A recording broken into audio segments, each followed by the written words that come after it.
How you doing, Magnus? Hi, Brian. I'm doing fine. How are you? Very good, very good. Um, Winding road, fill my sails. Um, Congratulations. Thank you. No problem, no problem. Now, your first release, self-titled, came out in 2021 on AOR Heaven. Yeah, Uh, that's correct. right, right. And how was that received? Uh, kind of good.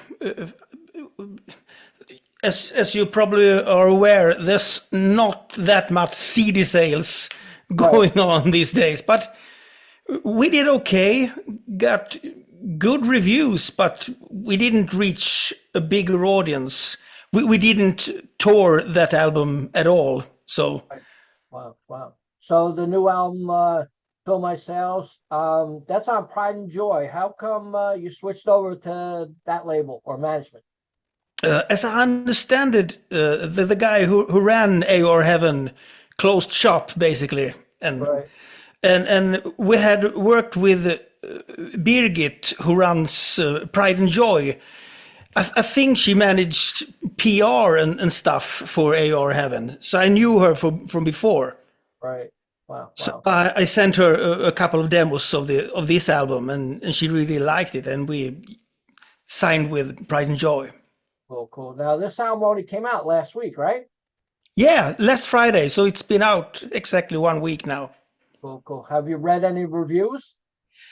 I sure have, and they are good. Good, good. Good to excellent. So I'm very pleased with that. Wow, wow. Uh, Seems like Pride and Joy are really stepping up with signing some amazing bands such as yours. It seems like a lot of my interviews lately are almost all Pride and Joy artists. So they're doing a great job there. Yeah, that might be the case. I also think that a lot of artists that were on AOR Heaven went to Pride and Joy. Right. Wow, wow, wow. Um, from 2021 to 2024, what did you do in between that time? Uh, Besides normal adult stuff Uh, like going to work, and we wrote songs, and since I'm the producer of the album, I've basically been producing, redoing, refining. right. Yeah. Wow. Wow. Tell me a little bit about the cover of this release. It's really cool.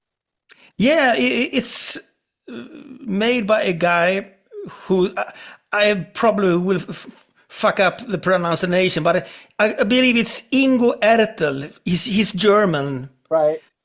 Pride and Joy is a German label, and he did the album cover for the last album as well. Right. Wow. And he asked what we wanted, and I sent him some guidelines, and that was like the first draft, and it was exactly like we imagined it. So Cool. Cool. he's doing great work. Wow. Now, do you consider this Winding Road a band or a project?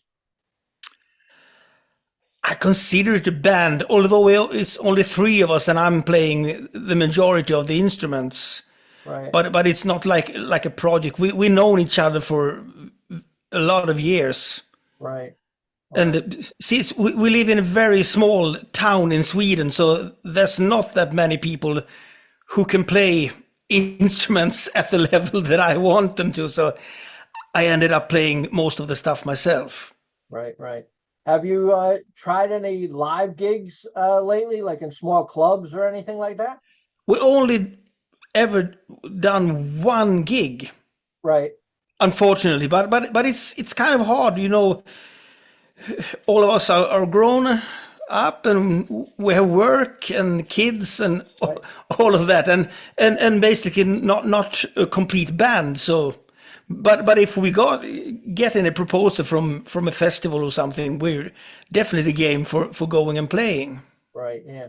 Well, it does seem that way. A lot of people don't tour anymore. First, because it's too much money to go out and tour, especially if you're going to a different country.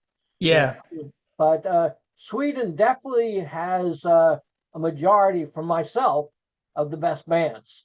You know, you guys got great harmonies, great lyrics, great musicianship, and a lot of other countries are lacking in that. Plus, you got a variety of stuff in Sweden, different genres, you know, and my favorite country and music is coming out of Sweden. I'm glad to hear that. But you know, Sweden is a really small country, and there's only 10 million people living here. Wow. But Yeah. but the music scene has always been great. Right. Wow. Yeah, I mean, like, I mean, you got even from black metal to death metal to melodic to 80s metal, and you know, it's phenomenal how a small country like that got so many good bands. Yeah, no, I think it could be that the government has always been very keen on teaching small children instruments. Right. So you can, for basically free, learn how to play an instrument from real teachers. Right. Yeah. Cool. Cool. That's my day job. So I teach guitar to kids and grown-ups. Right. Yeah. Wow. Wow. So I'm going to go down track by track of the new album. I want you to tell me a little bit about each song. Okay. Yeah, Okay. Let's start off with "Close My Eyes in Tokyo," which is a video. yeah. That was one of the first songs that we wrote, and if I remember correctly, the title was kind of just nonsense lyrics, but it really stuck with us, and we just had to write the lyrics around that title, "Close My Eyes in Tokyo." All right. Yeah. Wow. Wow. How about "Fill My Sails," which is the title of the album? Why'd you pick that song, and tell me a little bit about it? That song's been around a long time too, actually from the release of the last album, because we had the verse and sent a demo to Jonas, the singer, Right. and told him do some lyrics and a melody for the release party, Right. and he did. So that, and then we ended up with the kind of piano intro on it, which was played by a guy here in our small town who works at the local church. So we had this idea that he would play like a very beautiful piano melody, incorporating the melody, and then it's an up-tempo song. So it's I really like that contrast. Cool. Cool. Cool. How about "I'm Alive"? One of my favorite songs, and it also features a guest soloist, Uh-huh. an old idol of mine, basically. His name is Thomas Larson. He played with Glenn Hughes Right. back in the 90s. And when I was doing the solo for it, I was constantly hearing in my head, I wonder how it would sound if Thomas Larson did this solo. Right. Yeah. So I just thought, why just not ask him to do it? And he said yes, and I really like it. It's a kind of diverse song. It changes tempo and stuff. So I really like that song. Right. Right. When you're writing songs and stuff, how does you know, the process, like, how does it come to you? Like, you know, like a lyrics and stuff like that. How it almost always work. It's me and Jan, who's the drummer in the band.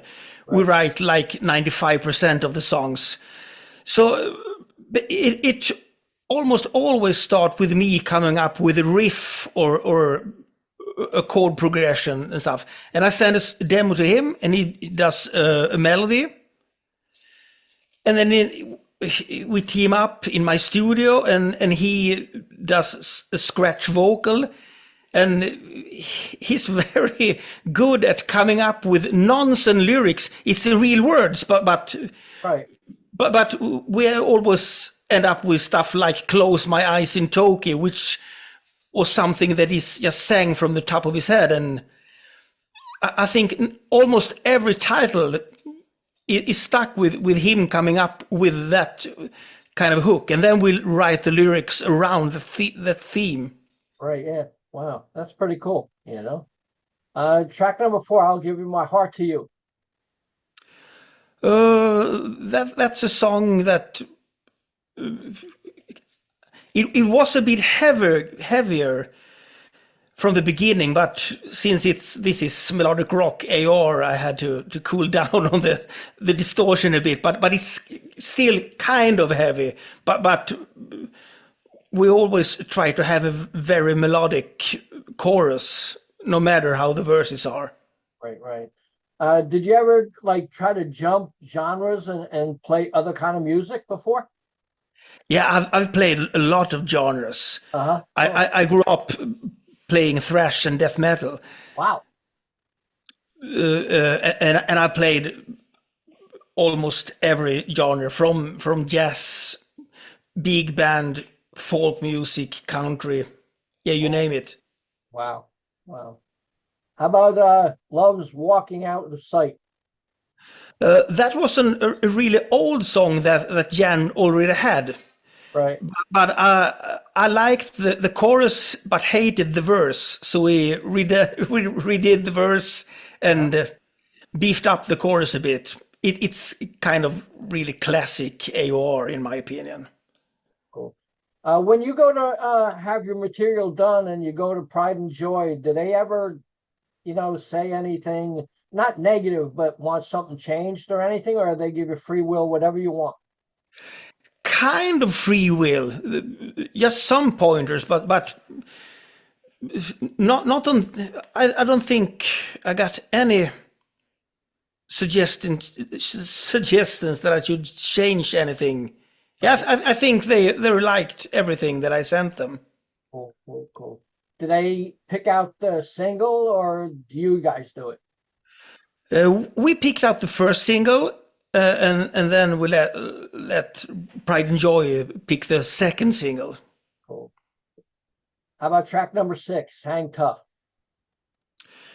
Oh, Hang Tough. It's an up-tempo song. If I'm looking at the Spotify stats, it's the track that people seems to like the most at the moment, actually. Right. But it's like an up-tempo rocker with, Cool, cool. which I pretty much enjoy myself. So Cool, cool. How about Devil's Daughter? Devil's Daughter, kind of different because we featured a saxophone solo on it, Right. which isn't that common these days, which incidentally started as a joke. I did a saxophone solo with a synth sound just to joke with others. But after a while, we just thought, this is really cool with saxophone. So we asked a friend who's a good saxophone player if he could do a real saxophone solo on it. And he did. And we're really good, I think.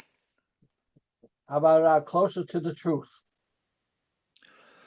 That's a bit heavier than the other material. The more riff based, Right. and a little angrier. It was my favorite track on the album. I don't think it's that at the moment. It changes because I've listened to these songs. I don't know how many times since I'm playing all the instruments almost. I done the producing, I done the mixing and the mastering, so I'm kind of tired of them. Now I enjoy them again. Cool. I took a break from all the songs for a month, and now I can listen to them again. Right, right. When you were doing any of the songs, was any of the songs like right off the bat, that first track, we're taking that, we like it? Come again? And all the songs on the album, was there any one song that you did in one track, totally done in one shot? Like you wrote the song, you recorded it, and you loved it right off the bat.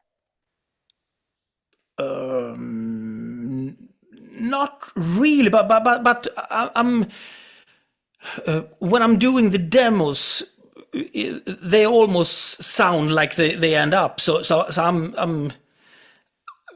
I'm very keen to do it like I imagine it in my head, but then some stuff gets redone, but riffs and stuff always sound the same if you listen to the demos. How about Healing Touch? Oh, Healing Touch, that's my favorite song right now. It's an up-tempo song. You if you listen to it, you can think that it's like a cheesy 80s ballad or something, but it's actually the most up-tempo song on the album, and it's of all my solos on this album, it's the one that I'm most satisfied with. Right, right. Well, listening to the album a couple times, you know, I got a very like calming feeling. The album really ran smooth through the whole CD and stuff like that. Like I enjoyed every song. Like you know, sometimes you critique different songs and stuff like that. It really flowed really well. I'm really glad to hear that, but when you're doing an album, you have to consider how will the flow be. So we took some time to really have the perfect track list. Right. And Not just tempos, but keys of the songs and stuff as well. So it sounds like a complete record, not just random songs. cool, cool. So how do you decide, you know, the track listing, as you said, how to, you know, do the track listing on the album? We just met up in my studio and had all the tracks running and tried different orders and how will it sound when this song ends and how's the transition and this what was, in our opinion, the best track list. Cool, cool. How about Jackie Lee? That's, in my opinion, more 70s melodic rock. Right. It's really funny and it don't start like that. It, in my opinion, it sounds a little bit like if you remember the band Giant. Yes. Their guitarist Dan Huff is one of my main influences. So it was a little homage to one of their songs, just to begin with the guitar like that. Right. Yeah. That was a great band, Giant. Yeah. That was a great band. You know, When the Lights Go Down, last track. Last track is a ballad, as always. It's just kind of. It's a little different than ballads. It's got more key changes than usual, but it's a good closing track, I think. Were there other songs written that weren't recorded for this album? Yeah, a couple, but we never worked that much. If we write a song and we get stuck, we don't sit for hours trying to polish a turd. So we just press delete and write another one. Cool, cool, cool. What's your feeling about vinyl making a comeback? Which band? Vinyl, like records. What's your feeling about records coming back? Yeah, I miss those days when you bought a vinyl and you looked at the record sleeve and you could read who's the producer, who's everything, and you really took the time to listen to the songs. Right. Yeah. Definitely. So a couple of my the first records that I bought, I think I remember every note on them till this day. Wow. So what were some of the first records you bought? The very first record that I bought for my own money was Creatures of the Night by Kiss. Wow, yeah. Great album. Yeah, other albums that I bought around that time was Flick of the Switch by AC/DC. Yeah. At the same time, I bought Born in the USA, Bruce Springsteen. Right, yeah. Cool. And then I think I bought Kill 'Em All by Metallica. Wow, that's pretty diverse. You know, Yeah, but I have a really diverse taste in music. right? Yeah. Was there any concert that you went to that really made an impact on you? The best concert that I ever seen was Aerosmith. Uh-huh. Cool. Yep. I've seen them a couple, but I never seen a frontman as great as Steven Tyler. He's just amazing. Right. Yeah. Yeah. It's hard to like top him. He's some of my favorites were like Aerosmith too, and I think Def Leppard and Bon Jovi, stuff like that. But Steven Tyler tops them all for me. You Yeah, know, he's an amazing frontman. definitely, definitely. Um, what was the latest concert you saw? The latest concert, if we're talking hard rock, I think it was Nestor, if you have heard them. Yes, I do, and I really liked that. I did an interview with the singer just about a month ago. Yeah, really great Swedish band. Yeah, yeah, definitely. A lot of people are, focusing on that band lately. Yeah, they're doing all the right moves and have really funny videos and stuff. Yeah, yeah, yeah. But where I live in Sweden, it's very far to go to concerts, and you have to get off work and travel a long way, and there's no trains or anything where I live, so you have to take your own car. Right, yeah, yeah, yeah. I know with Nestor again, going back to that, I think my favorite song is the one where the video they're on the train. I don't know. I can't remember the name of the song, but Yeah, I can't, but I know which track you mean. that's a phenomenal song. Yeah, That's really that's what turned me on to them, actually, that song from that video and stuff like that. Do you foresee your band touring at all? I hope so, but let just have to wait and see what the future brings. But I would really love to go on some festival or something.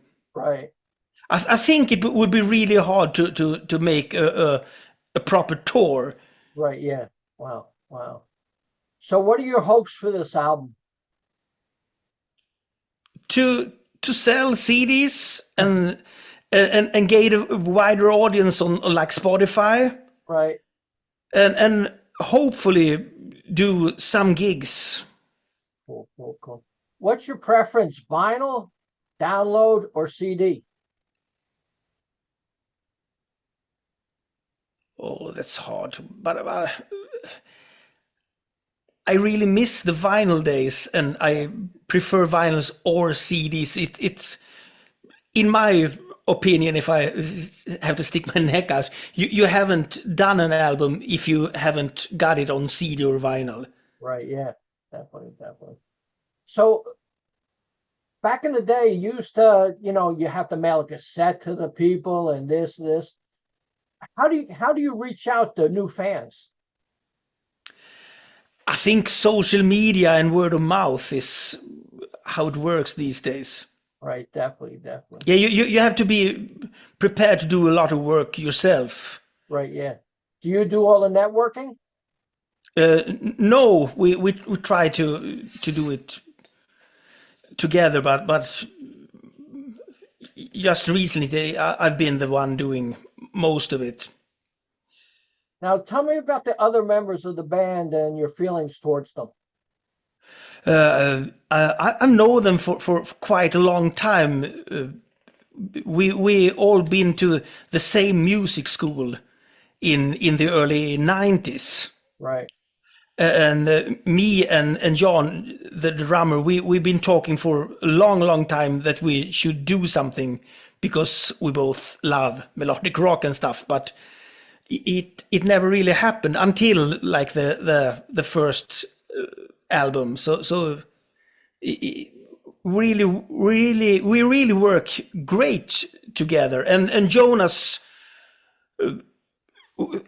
we had trouble finding singer. Then we just thought, why don't we ask Jonas here? Uh-huh. He would be a real great fit for this kind of music. Jonas is actually a drummer from the beginning. Right. Wow. Wow. Have you worked on other projects in other bands? Yeah, I've been in a lot of bands, and for a long time, that was my main work. I played in a Swedish band, just basically touring Right. all over Sweden. So did like 150 gigs per year. So that was a lot of playing.